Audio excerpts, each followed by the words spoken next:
मैं एक कॉलेज से निकाल दिया गया था क्योंकि कॉलेज के अध्यापक परेशान आ गए, प्रिंसिपल परेशान आ गया। उसने कहा कि तुम्हारे साथ सिवाय झंझट के कुछ नहीं।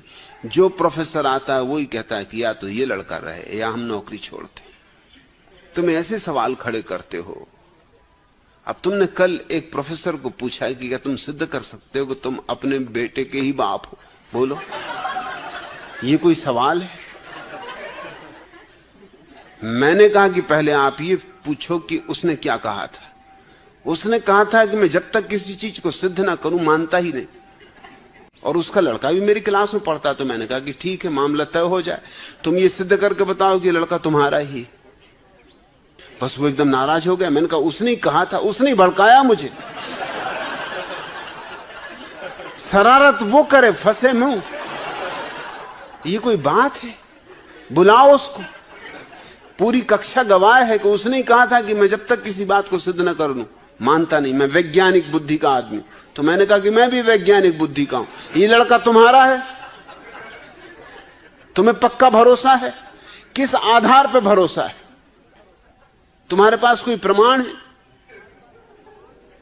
बस वो एकदम बौखला गया और कहा कि तुम क्लास से निकल जाओ। मैंने कहा मैं नहीं निकलूंगा, पहले तुम सिद्ध करो। अगर तुम सिद्ध कर दोगे लड़का तुम्हारा, मैं सदा के लिए क्लास से निकल जाऊंगा, बात खत्म। फिर मुझे नहीं पढ़ना। कि फिर क्या पढ़ना है? यही पढ़ने आया था। तुमको निकलना हो निकल जाओ। वो एकदम निकल गया गुस्से में, आपके पास पहुंच गया। प्रिंसिपल थोड़ी देर सोचता रहा। उसने कहा कि बात तो तुम ठीक कहते हो, मगर ये बात ऐसी कि मैं भी सिद्ध नहीं कर सकता। मेरे भी लड़के, ये तुम झंझटों की बातें खड़ी करते हो। तुम यहां से छोड़ ही दो, दूसरे कॉलेज में चले जाओ। मैंने कहा मुझे कौन दूसरा कॉलेज भर्ती करेगा? गांव भर में मेरी बदनामी।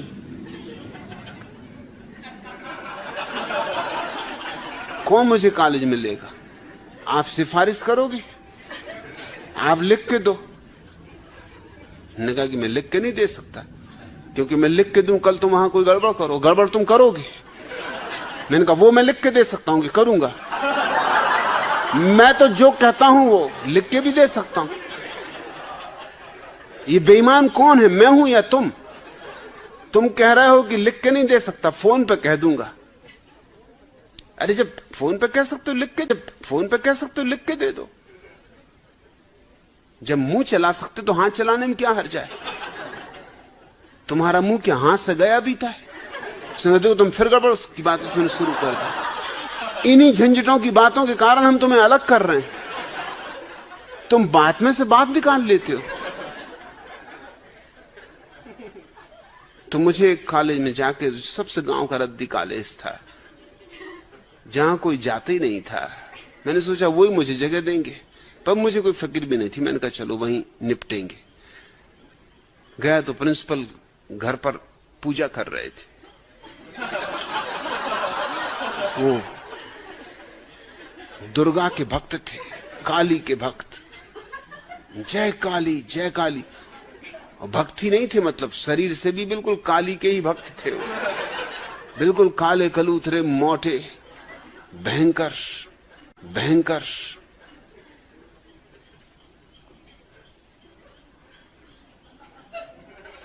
उनको लोग अवधूत कहते थे। एकदम जय काली ऐसा उद्घोष कर रहे थे कि सारा मोहल्ला कपा जा रहा था। मैं बाहर बैठा रहा, सुनता रहा। मुझे भर्ती होना था। जब वो बाहर निकले, मैंने उनसे कहा कि मैंने बहुत भक्त देखे, मगर आप जैसा भक्त नहीं देखा।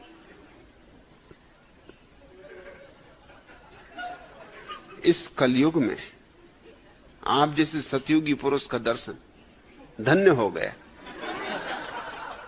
उन्होंने कहा बेटा तू पहला युवक है जो मुझे पहचान पाया। आज तक मुझे कोई नहीं पहचान पाया। अरे दूसरों की क्या, मेरे घर के, मेरे बेटे, मेरी पत्नी, मेरे भाई, कोई मुझे नहीं पहचानते। वो समझते हैं ये पागल है। मैंने कहा वो सब पागल। आप परमहंस। मुझे उन्होंने फौरन कॉलेज में भर्ती कर लिया। फिर पूछताछ ही नहीं की कि तू कहां निकाला गया, क्यों निकाला गया।